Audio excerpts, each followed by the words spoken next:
you. Master Teacher Jesus says when he was talking to the woman at the well that God is spirit and those who worship God must do so in spirit and in truth. This is where we're coming from. What we understand is that, there was a time that they were talking about blessings and it said, give and it shall be given to you, pressed down, shaken together, running over. Will people pour into your lives? They didn't say God, they said people. Why? Because people are the instruments that God uses to bless other people. I can remember I was at the post office some time back. This was actually a few years back. And this lady was in there and she came across this contractor. And when she was talking to the contractor, she said, I just want to say, thank you, for the work that you did. And I had referred a couple of people. And what he ended up doing was giving her a tip for referring a couple of people. And she started thanking God for this man giving her a tip. Why do I bring it up? God uses people to bless. And so that's what we're going to talk about today. God uses you, in other words. And please don't get caught up in this term God. I could say energy, I could say life force. I'm not using this as a religious term. What I'm saying is that infinite intelligence that we call God, life force, spirit, that indwelling spirit that's in each one of us, uses individuals, embodies individuals to bless other individuals. So that's when I say God requires a vehicle, this is what I'm talking about. Religious folks will show up and they say, God can do anything and he don't need anybody. That's because they don't understand that they're the dwelling place of this energy system that we call God. So we're going to be talking about a couple of different spiritual aspects. I'm going to be using the acrostic called spirit. And this is basically so that we can expound and understand more deeply this energy system, this vortex, this matrix, whatever you want to call it, known as God. Neville called it imagination. Reverend Knight called it the God within. Dr. Joseph Murphy called it your subconscious mind. Whatever you call that spirit, life force, energy system within you that keeps you living, moving, and having your existence, that's what we're going to talk about today. We're going to talk about this energy system. So first and foremost, we have to understand that this energy system is the source of all life. Everything that's existing, there's nothing apart that exists in what we call reality that doesn't exist apart from this life force that we call God or spirit or energy. Understanding that it embodies all that exists within it. And so even though this force appears to be visible, it's in every person, animal, plant, tree, whatever you see that is existing, God's a part of. There's nothing you can think of that, if it exists, God's a part of it. It can't exist in this realm of creation or reality without the energy system known as God. So, and this doesn't matter if you're religious, you're spiritual, none of that stuff matters. Somebody got on my Facebook channel and I had put something out there about God, money doesn't matter. Money don't care who's using it. Likewise, anybody can use God. People say, oh, no, you got to be really spiritual. No, you don't. If you're living, moving, and having your existence, if you're breathing right now, you're utilizing that energy source called God. We see the Energizer Bunny, and he's walking around. Take the battery out of the Energizer Bunny, take spirit out of the human being, we no longer exist. So again, this is not a religious message. I'm letting you know that there's an energy system in you. You can go on the internet, you can read any newspaper, you can read any article, and somebody has transcended this life. They've moved on to the next life. That's because that energy source that was in them is no longer in them. Again, I hope you guys get it. I'm not talking about this God floating outside. This is an energy system within you, and you're using this energy system morning, noon, and night. You're using it when you're sleeping. You're using it when you're awake. You can't not use this energy system we call God, spirit, infinite intelligence. And it doesn't matter your denomination, your religious affiliation. People say, oh, God on it. Not true. That's religion. And that's how we've been taught through religion, because we want to think that there's a membership. And if you don't have a part of whatever the membership that they're selling, that you can't be a child of God. the truth of the matter is, good, bad, or indifferent, you can't not be a child of the divine. Now, you may be using that infinite spirit within you for good or for evil. That's up to you. Likewise, I was kind of getting on the subject of money or whatever. It doesn't matter what the it is. It said, whatsoever things you desire when you pray, believe that you already have those things, and it shall be yours. It says the qualifier is whatsoever. So whatever you're taking God energy, life force, I am, and you're directing it towards, that's what's going to show up in your reality. Guys, I want to say this before, in case it happens. For whatever reason of late, I've been getting kicked out of YouTube. I'll get on for a few moments or whatever, and sometimes it will kick me out. If it kicks me out, I'm going to come back in. So if you can maintain, for those who want to see the program, I'm assuming everybody wants to see it. But for those who want to see it, just stay in. If I get kicked out, just bear with me and I'll just come back in. But I don't know what that's about. And it's only been happening recently. But so whatever that is, hopefully I was doing some testing earlier today and it kind of kicked me out, but maybe because I wasn't active. Don't know, but we'll see. So first and foremost, we have to understand this infinite intelligence, Jesus called Father. Different people call it by different names. He says that the Father, God, is spirit, and those who worship or understand or occupy must do so with understanding. He says spirit and in truth, basically with understanding. What I'm doing is giving you understanding. What we're talking about is this infinite intelligence known as God within you. God needs a vehicle. Currently, the vehicle is you, me, and the rest of us. We call that vehicle collectively the Elohim, the one God made up of many. And within you, there's a multitude, and I'm not going to go into that in this conversation, but within you, there's a multitude of personalities or possibilities, but we're not going to go into that right now. So the first letter in the spirit acrostic is spirit is source of all life. The P, people make the invisible visible. Now, I kind of talked on this earlier when I started the talk, and I talked about I was observing this interaction at the post office. This was a couple of years back. And this lady was talking about how she was so blessed by the guy's work. He was a contractor. And she told a couple other people, and he said, oh, yeah, I talked to those people. He went in his pocket immediately and gave her some money. And she started praising God. Now, I'm like, well, God didn't give it to her, but he did. She did. It did. God did it through that person. God does it through you. You know, people say, well, why don't God change the world? God said, start with you.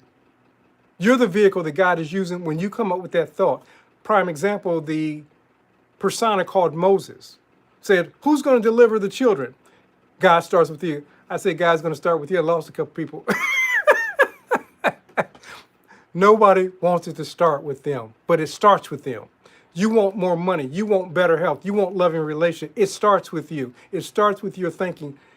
Master teacher says, be it done unto you according to your belief. I know that people hear this and they think that I'm talking a religious message. I'm using religious terms, vernaculars, because that's what I'm familiar with. So I'm talking in a language that I'm familiar with. But this isn't religion. I could have came up from the place of quantum mechanics. I could have came from a place of science. I'm not as learned in those areas. So I talk from a vernacular that I'm familiar with. So when I say God, I could have easily said energy. I could have easily said life force. I could have said vibration. I could have said subconscious mind. I could have used any of these terms. I'm just using the vernacular that's familiar to me. And like I said often, you know, if I was Muslim, I would talk from the place of from the Quran. If I was Buddhist, I would be talking from some Buddhist text. I'm talking and using a vernacular, a language that's familiar to me. But just because I'm saying God doesn't mean that I'm meaning religion. So this applies to whosoever. No matter what your religious belief, you can be atheist, agnostic, have no idea what a God is, and if you apply and understand the principle, this is you. This is not talking religion. This is talking about the energy force that's known as you, whatever you call that. So that energy force shows up as the invisible.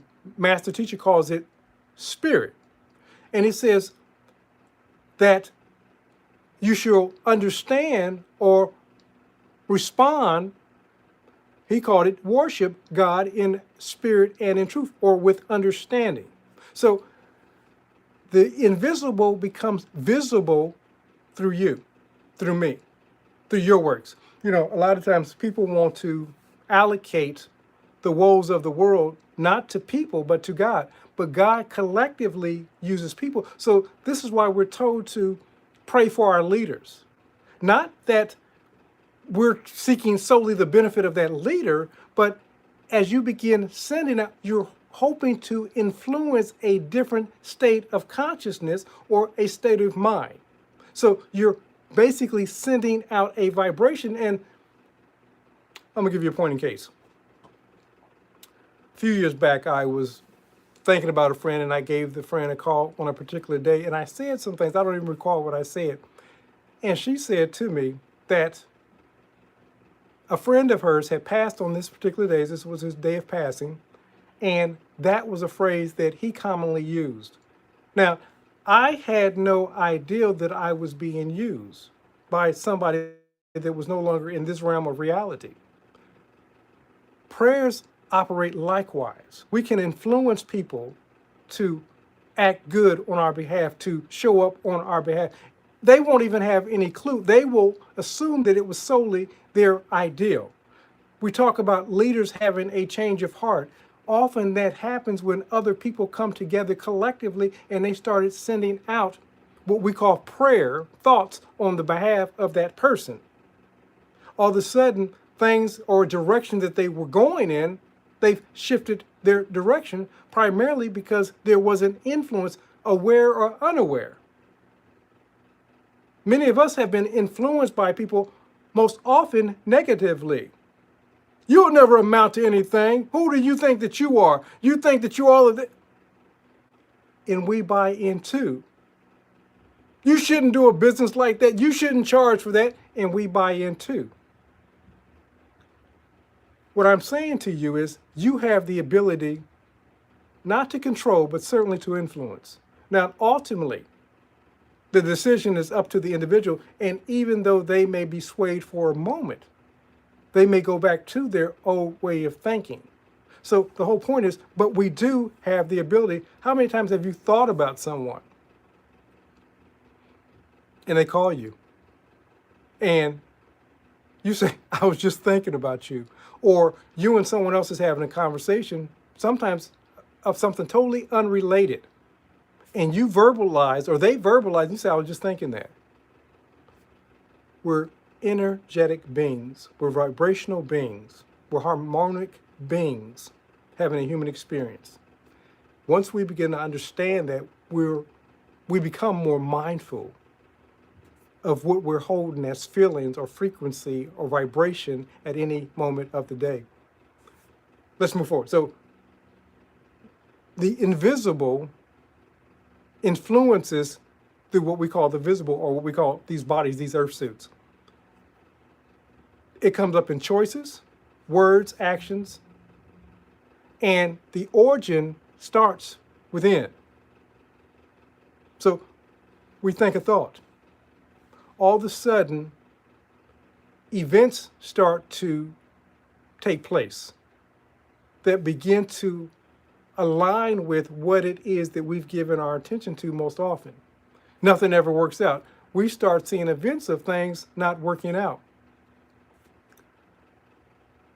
This is why somebody can show up on my page, whether it be Facebook, YouTube, TikTok, whatever, and they say this stuff doesn't work. I have to agree with them. As a matter of fact, I'll say absolutely 100%. It doesn't work for you. And as long as they believe that it doesn't work, it can't work, and only thing they'll see is evidence of they were right. So let's twist this a little bit. When I grew up, there was a pastor in our area, and so adults were talking. You know, a lot of times when adults were talking, they say, you know, get out of our face while adults are talking. You know, go somewhere else. Anyway, but I happen to overhear this conversation anyway, and they were talking about a pastor in the area, and they said some negative things. And then my mom said, now I didn't know who this man was at the time, but my mom said, oh, he's nothing more than a Reverend Ike. Now, as a kid of 12 years old, there's something that was filtered in the back of my mind. It says, oh, whatever Reverend Ike is, I can't trust him. I knew nothing about Reverend Ike, but her tonality that says he was nothing more than a Reverend Ike blocked me from being able to receive from Reverend Ike for many, many, many years. You understand? I had a peer of mine, a friend, we've been friends about 30 years, and she had a similar situation, but it was her mom. This friend of mine is not really religious, but she came across some Reverend Ike teachings, and they so blessed her. So her mom's in a religious community, and so she shared with her mom these teachings about Reverend Ike, and she's like, what are you doing listening to that man? And my friend paused, and she says, you know, how is it that you're letting a 12-year-old girl tell you about a person that you've never listened to? What she meant by that, her mom had heard something like myself when we were kids about this man, never listened to him, never watched him, never entertained him, but we made a prejudgment, prejudice, we get it. So we made a prejudgment. In that prejudgment, we said, you can't trust that man. That man's only seeking out prosperity, whatever. How many of us are operating from information that we received when we were 7, 8, 9, 12, young adults, whatever, many, many years ago? We've never tested, but somebody else told us that this is how it is, and we never challenged it. So we're living our whole lives living off someone else's information. This is why I kind of got into this messaging back and forth with a person that was very spiritual and had a lot of insights. The problem was she was trying to convince me of what it was that they believed.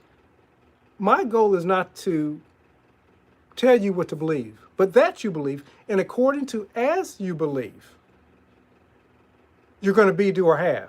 That's what's going to show up in your world. You can believe whatever you want about infinite intelligence known as God. You can believe whatever you want about reality, but depending upon what you believe about any of these issues, subject matters, whatever you want to call them, that's what you're going to see in your reality. So going back to Reverend Ike, the reason why I brought him up, some of you are challenged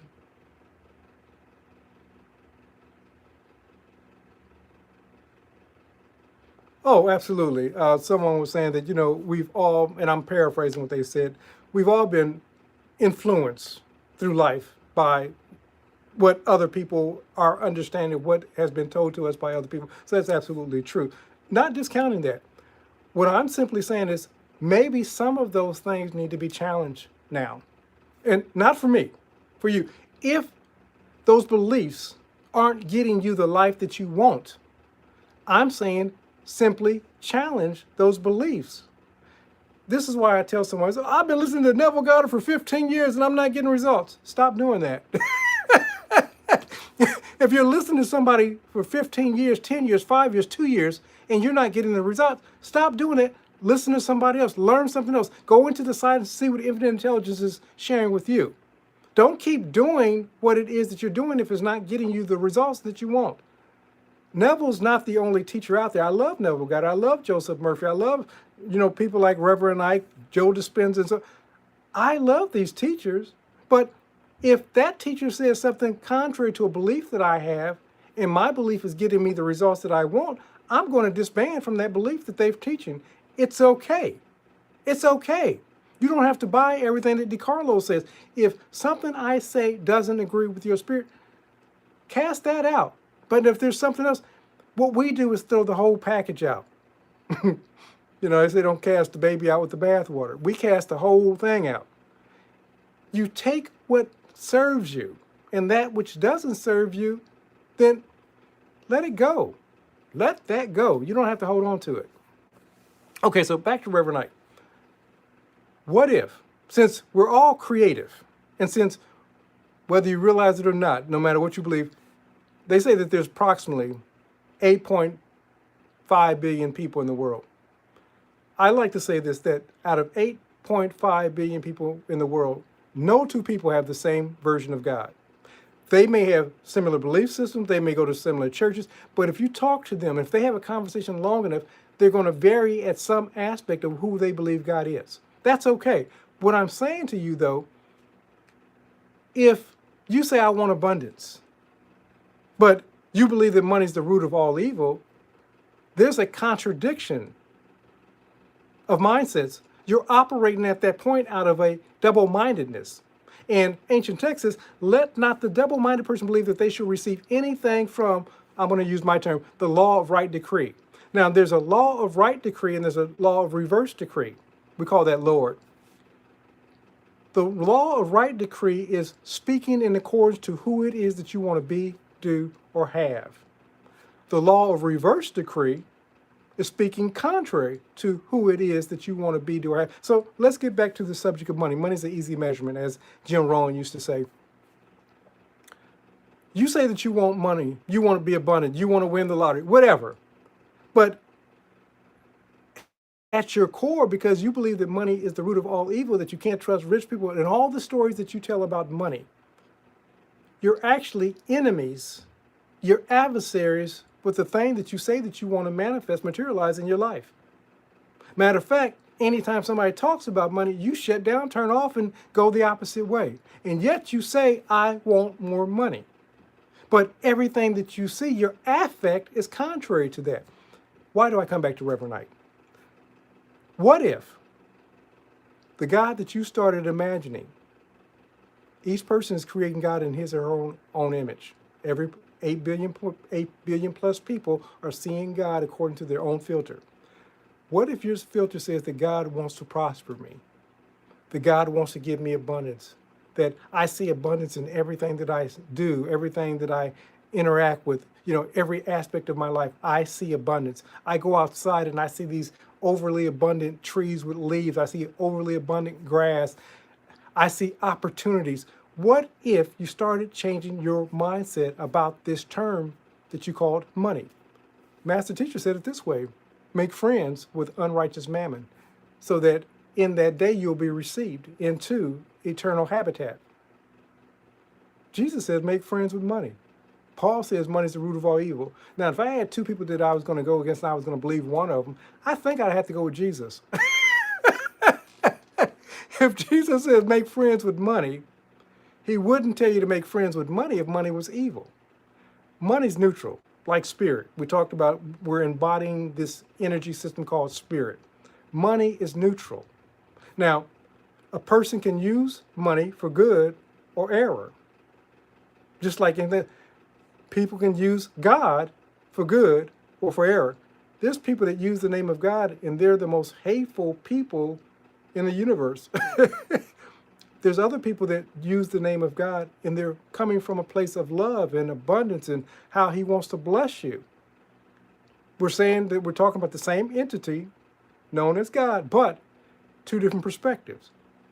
Each one of us are creating God in our image and in our likeness, and depending upon who we are, is going to determine who it is that we project God to be.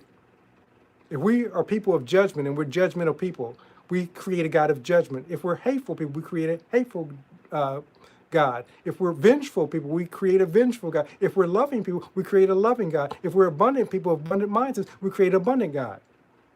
My question to you is, what version of God are you creating and who's showing up in your world? It said in the beginning, again, I know that y'all think that I'm speaking solely of religion. I'm not.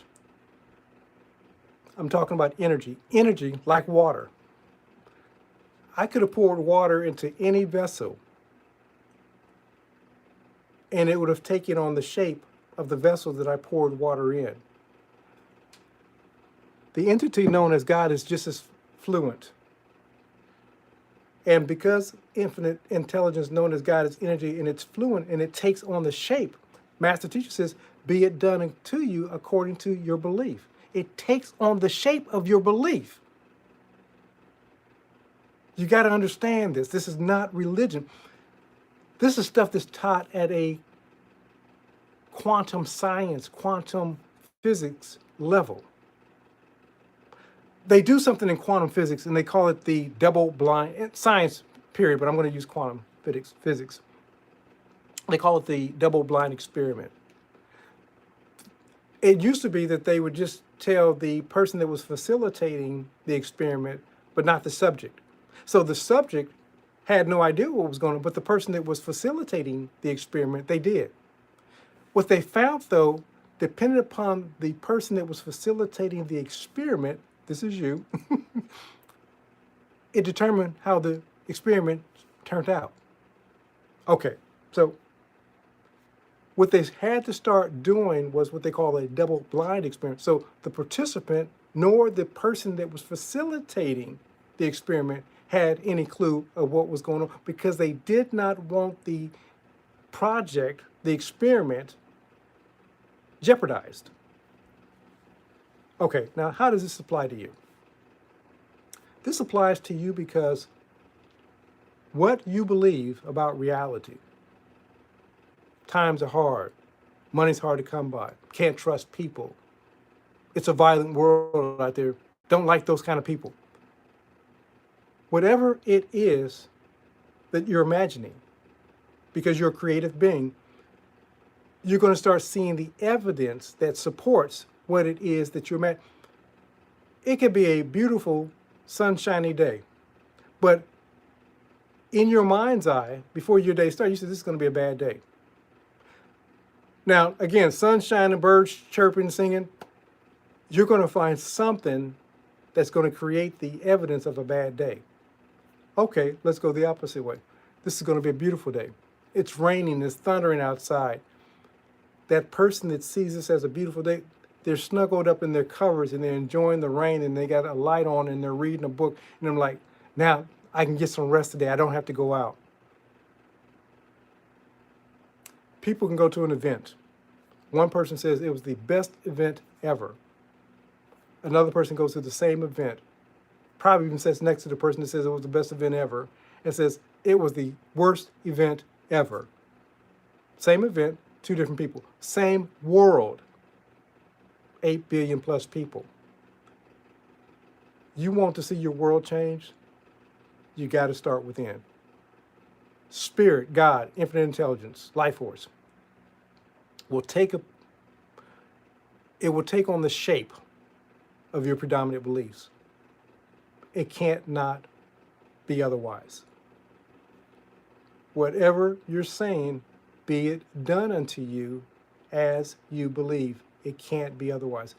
What you're seeing in your life right now is the byproduct of your thoughts, your words, your actions, your feelings, your states, your dispositions, your attitudes, everything up until the moment of now. Now, the wonderful thing is you can begin right now, at the moment of now, and begin changing your core beliefs. They're not all going to change overnight, but you can start right here and say, I want something different. Once you start thinking differently from this point on, even though you're going to see some residue of the old thinking, from this point on, you're going to start transforming your life. Can't be otherwise. But you got to do it persistently and consistently, and hopefully hold an attitude of gratitude. That's going to elevate your latitude. Let's move forward. So we talked about the S, spirit. This acrostic will be in the final notes when I upload, when the video is completed and so forth, and I go back and put the image on and put the notes in. So you'll be able to go back and look at the acrostic spirit. So don't feel like you had to write anything down or memorize anything. So the next is identity shapes the direction. You, what it is that you give your predominant thoughts and beliefs towards, is going to determine the direction. I've kind of touched on this in a slight way, as it were. As you think, as you act, you create. What you hold as belief about who it is that you believe that you are.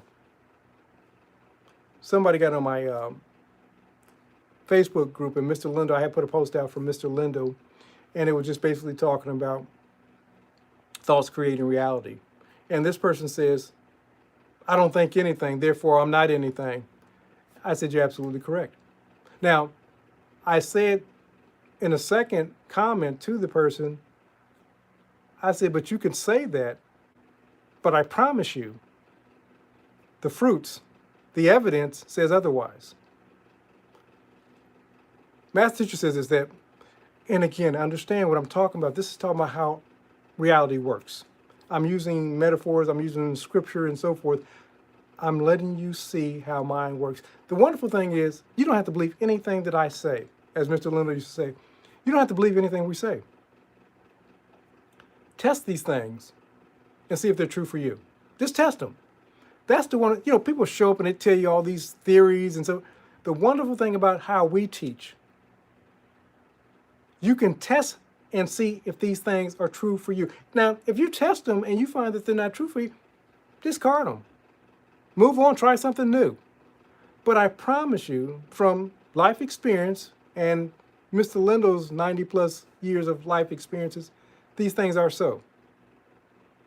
They are so. Most of you already know that they're so because you've experienced enough of it to know that it's so. So, the identity that you embody, what you believe about you. Now, the wonderful thing, they've tried to limit what it is that we believe about us, and they want us to believe that who they've said we are through school, through education, through our report card, through our job and so forth, that's who we are. And to believe that you're somebody else, they start calling you crazy, schizophrenic. I said earlier about the Elohim, the one God made up of many, and I said within you there's a element of that Elohim. Your infinite potential. Now, if you, because of where you grew up, because of your sex, and I'm male, female, not because of sex that you're having, because of your sexual orientation, because of your skin color, because of how smart you think you are, whatever those dynamics that you believe, you've stated that this is just who I am. You, in a moment, in the twinkling of an eye, can decide to be somebody else. You start embodying the persona, the personality of that somebody else. I take you deeper in the Identity Upgrade, the program that I have, but we're going to overview here. Once you decide that I'm going to be somebody else and you start living from that decision, you start embodying, never call that going to the end and then coming back to the present and living from, not thinking of. Once you start, let me give you an example.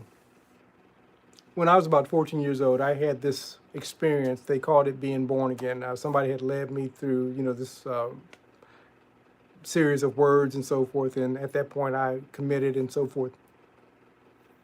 I believed at that time that I had become a different person. Now, prior to that, I was bad as hell. I was in trouble. They thought I was going to end up in jail, probably dead, whatever. And from that decision, I'm just letting you see how easy it is. There's another time that I've done this also, but from that decision, I started making different choices. Now, people are going to think that I'm talking religion. What I realized was there was something in common. I did the same thing in the Marine Corps. I went through a 13-week basic training. Now, this is religion of the government. Religion of the government. I went into basic training. I went into a 13-week training. Reprogramming is what it, reconditioning, reprogramming. They were taking me from that civilian mindset to becoming a Marine. I was as much as a Marine in my belief system as I was when I believed that I was a Christian. What am I saying to you? Once you take on the new identity, it doesn't matter. When I stepped into corporate America and started working for IBM, first company, and I saw my potential to earn money, I began to see other opportunities and potential to earn money. This works in every aspect of our life.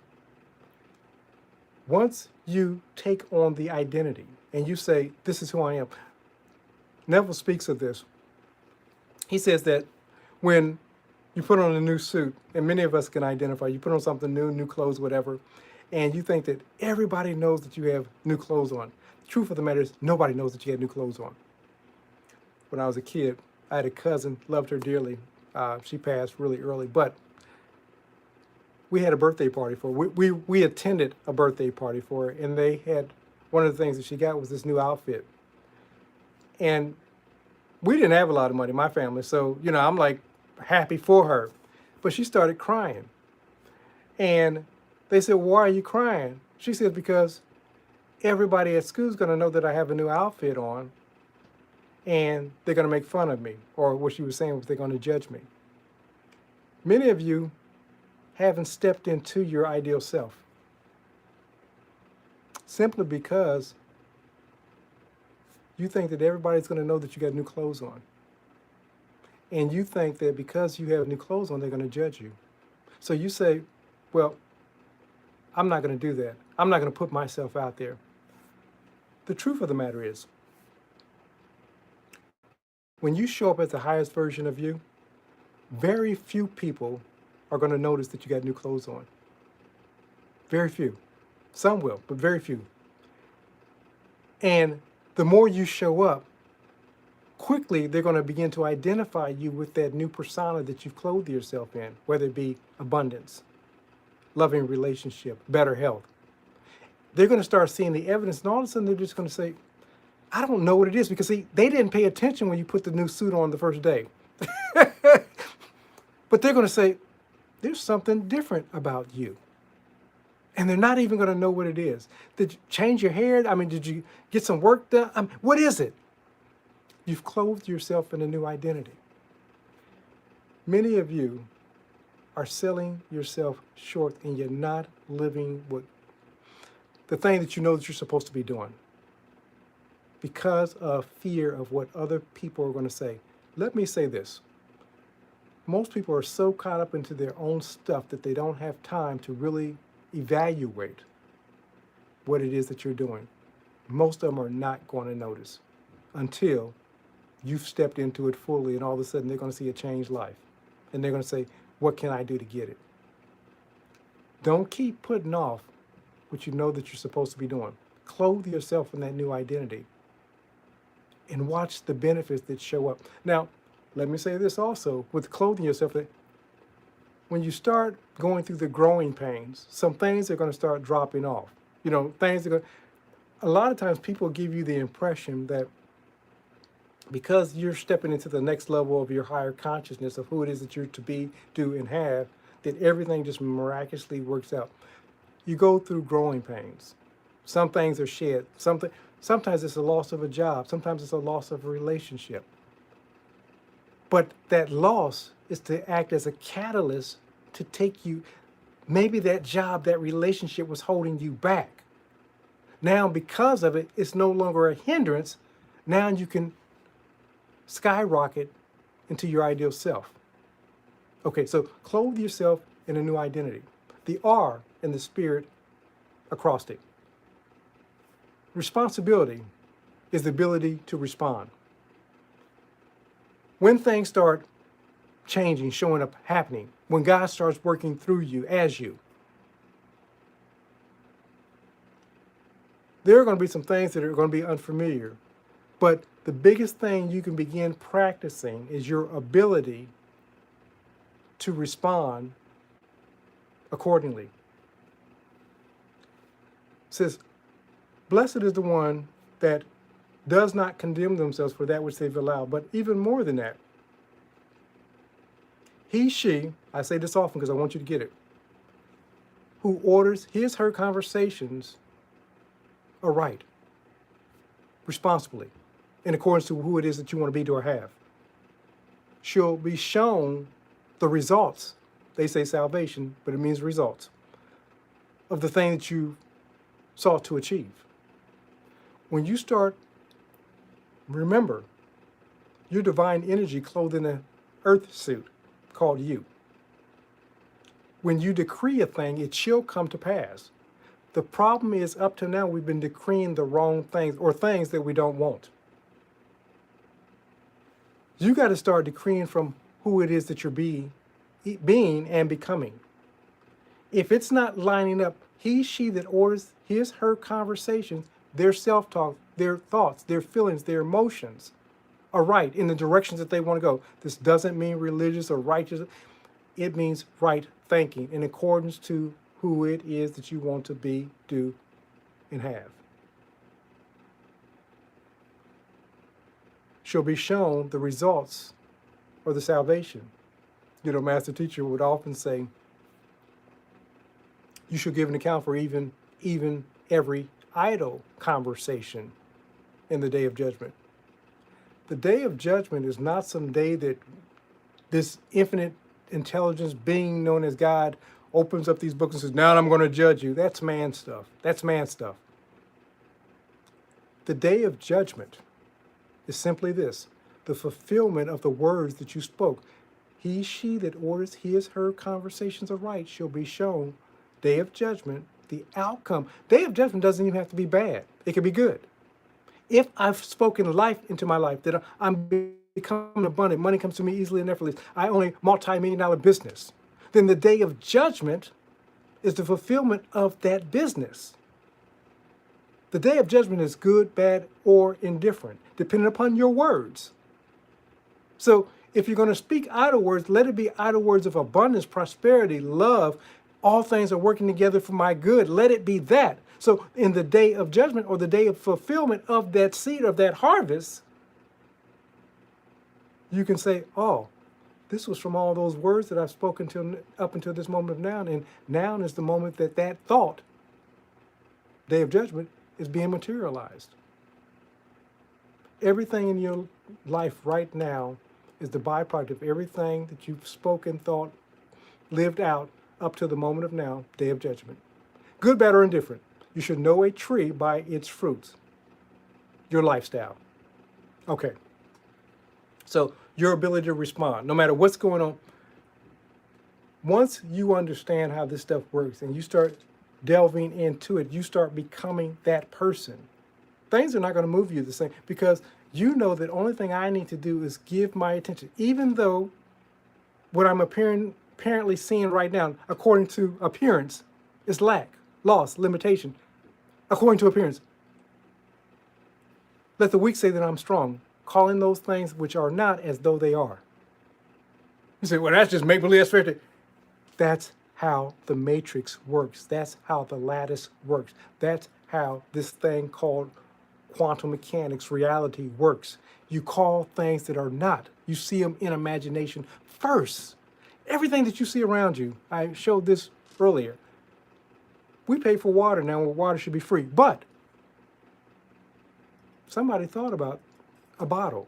Somebody thought about bottling water. Can you imagine the first time somebody said, we're going to bottle water and we're going to sell it and people are going to pay us for it? They got laughed out of the meeting. They did. But little by little, we were conditioned, and pretty soon we were paying for bottled water. It was Eddie Murphy. He was being interviewed. And he says, who comes up with something like Sharknado? And he says, think about the mindset of a person that comes up with a theme called Sharknado. How powerful that mind is to think about it, to push it, and to hear so many no's, and finally, it becomes a movie. If somebody can come up with something like Sharknado, all those ideas that you think that you've come up with and you thought that nobody's going to listen to them, if somebody, I'm on Eddie Murphy's page, if somebody can come up with something like Sharknado and all the great ideas that you have, and they can succeed with something like Sharknado, for those, it was a sci-fi movie, and it was on sci-fi, and it actually did pretty well, but there was a song years ago, It's Raining Men, or sometimes they say it's raining cats and dogs. It was raining sharks. But somebody pitched that movie, and can you imagine how many no's they received before somebody said yes to that movie? The people that we deem so successful, what they did was persevere through enough no's till they got to a yes. That thing that you dream about, that thing that you want to be, do, or have, See, most of us have been taught, especially in these communities, that the only thing you got to do is just think it and you don't have to do anything else and all of a sudden it's going to show up. It's not going to happen. You got to be like that person pitching Sharknado. You got to be like that person like Thomas Edison. You got to be like that person that is willing to hear KFC, Colonel Hardin Sanders, being told thousands of times, even though he knew he had a great recipe. Most billionaire ideals, most multi-million-dollar ideals heard hundreds, if not thousands of no's before they got their first yes. I think about a gentleman, Brian Allen, a comedian, who's a billionaire today. That man had been told so many no's. Matter of fact, he was the laughingstock in some people's meetings. He keeps calling me and I just keep telling him no, till he got one person to say yes. And that one person saying yes turned into avalanches of yes. If you're not willing to hear no, you're probably going to die with your dream in you. But you got to be willing to. Failure isn't failure as they portray it to be. Failure is feedback. Sometimes I'll hold a workshop or sometimes nobody shows up. It wasn't because of the information. It may have been my presentation or how. So what I do is go back and I revamp it and say, okay, how can I present this differently? What else can I offer? Because what I do know is if I keep showing up and I keep being great, somebody's going to recognize the greatness and they're going to say, I got to get some of what he's got. But if I show up one time or make 2 videos, or as Mr. B said, you got to at least do 100 videos. Most of you people stop at 10 videos. And I know because I look at your channel and I see 1 or 2 videos and that's it. And you say, nobody wants, they don't know you. They can't find you. They can't find you. That's why you got to keep showing up. You got to see the no as feedback. Failure isn't failure. It's feedback. Telling you, okay, let me tweak this. But I promise you, the wonderful thing about the tweaking of it, that's the thing that's going to probably make you a multimillionaire or billionaire. Why? Because now you've discovered a way by all that feedback, now you can sell the feedback. People will pay you because they don't want to go through your learning curve. So they'll pay you for the feedback of what you learned in the process of getting that first $10,000, that first $100,000, that first $1 million. You're shortcutting their learning curve. The feedback is invaluable. I just want to give you that. Okay, so your ability to respond in the hologram called reality, one of your most powerful things. Then you take intention. You take raw potential. You take what it is. This is what I'm going to create. This is what I'm going to be. This is what I'm going to do. You start living from that. We talked about that earlier, but you start living from that intention. It's great to think about it. Great when we start thinking about it, in our mind's eye first. That's the most powerful place, but it's got to give birth to reality. You got to take reality. You got to take action in the realm called reality. I like to say that every person, every man, every woman is Mary awaiting their Christ to conceive.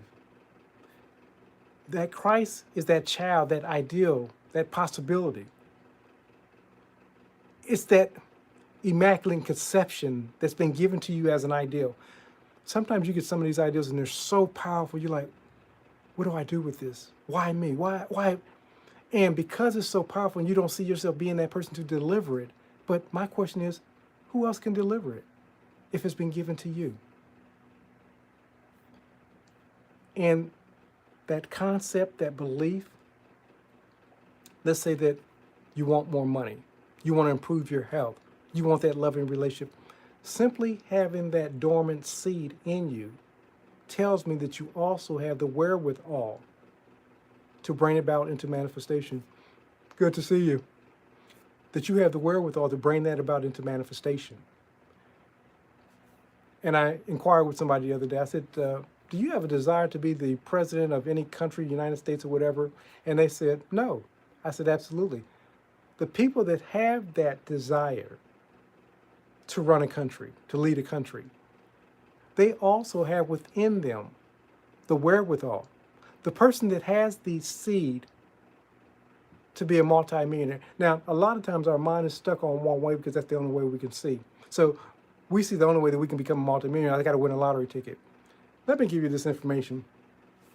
In the United States alone, 1 out of every 15 people is a millionaire. To win something like a Mega Million or Powerball lottery is a 1 in 390, not thousand, million chance. Let me say it again. To win a lottery is a 1 in 390 million chance. So 1 out of every 15 people are millionaires. 1 out of 390 million people hit a Powerball or Mega Million lottery. Most people get online and say, I'm going to win the lottery. Why not?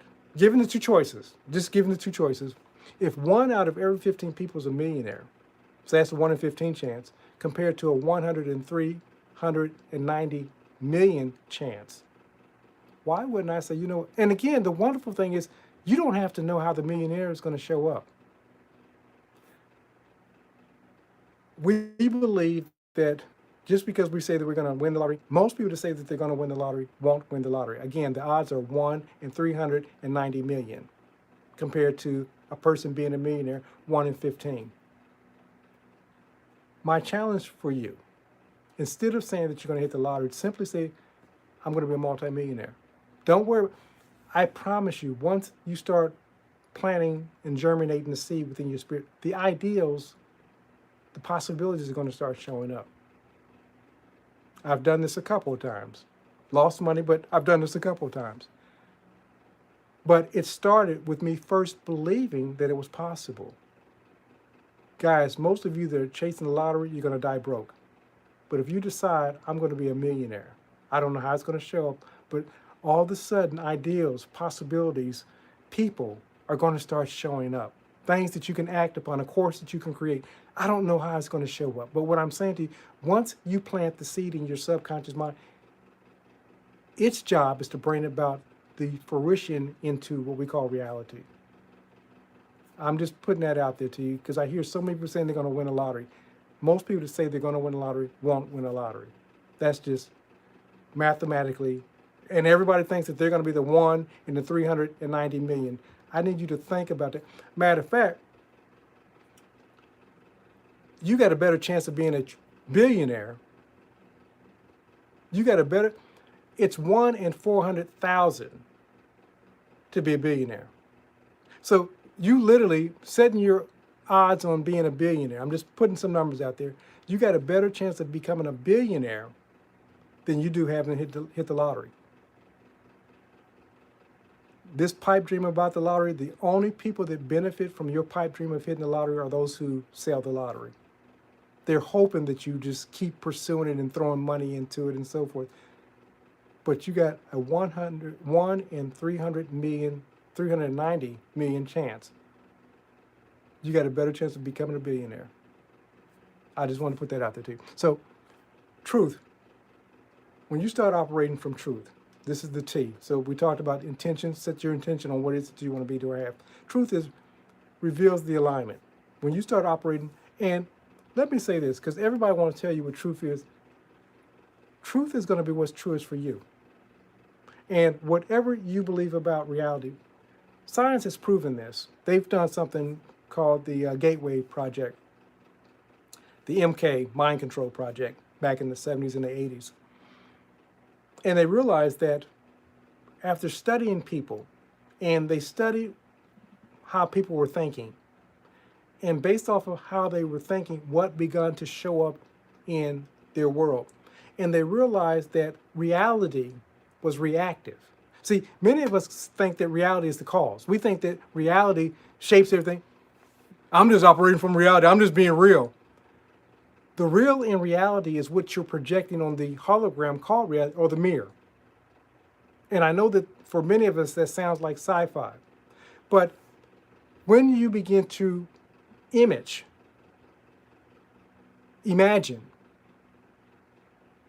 in this realm called reality, the hologram, the mirror, it's like going to a gym. If you keep seeing yourself as being out of shape, then you keep seeing the evidence of that being out of shape. There was a gentleman by the name of Maxwell Maltz. He came up with something called psychocybernetics. He was a plastic surgeon. What he found as a plastic surgeon, even though people would have their face restructured, they still saw the old version of themselves. Why is this relevant to you? When you start imagining yourself being, doing, and having, let's say, better health, loving relationship, more money, that becomes your predominant thoughts. You start looking for the evidence because the evidence will start showing up. Opportunities will start showing up. People will start showing up. Then the thing that you will need to do is act upon those things as they show up. And some of that's going to be hit and miss. Some things you're going to hit, people will come into your life and you'll say, man, this person seems like they're smart, and you'll find out otherwise. But as you begin to direct your own inner conversations, you'll become wiser. You'll become more astute. You'll begin to direct conversations and attract into your life, because you'll repel those other ones and say, listen, I don't have time for you. And you repel them immediately. I don't have time for that opportunity. I can't eat that food because that food's not serving me. You'll start living differently. And it's simply because you'll understand that thoughts create reality. And because of that, lifestyle will always mirror what it is that we truly believe. You are the embodiment of the infinite intelligence formerly known as God. I like saying that because that made me think about the artist formerly known as Prince. God is what you hold in imagination. Now, I know a religious person going to come, but any religion person, me formerly being that person I know, there was nobody that I agreed with 100% in the religious community. And nor was there anybody that agreed with me 100%. We see God according to, and I'm bringing this to a point because I don't want to stop at the concept of a deity called God. We see God at the point of imagination. Mr. Linder was just saying, somebody asked him what was his religion. And he says, my religion is consciousness. Whatever you're holding in consciousness or by way of your beliefs about God, about money, about relationships, that's what you're going to see the evidence of most often. The reason why I bring this up, start thinking in accordance, please hear what I'm saying at this end. Start thinking in accordance to who it is that you truly want to be, what you want to have, what you want to experience in this lifetime. You start thinking and living from that, you're going to see more of it. But it starts with something as simple as thinking. As Mr. Linder would often say, in the end, thinking makes it so. Guys, I love you. I appreciate you. Thanks for showing up. For those who endured me for the last hour, thank you. And I appreciate you. Have a great one.